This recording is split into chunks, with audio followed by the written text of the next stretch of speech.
ململانەکان لە سەرگەیشتن بە پۆستی سەرۆکی پەرلەمانی عێراق تونتر بۆتەوە.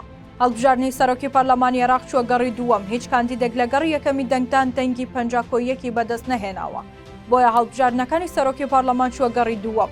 لە نێوان دوو کاندید کە زۆرترین دەنگیان بەدەستهێناوە ئەوانیش یەکەم شێخ شەعلانە کە 152 دەنگی بەدەستهێناوە، دووەمیش سالم عیساویە کە 97 دەنگی بەدەستهێناوە.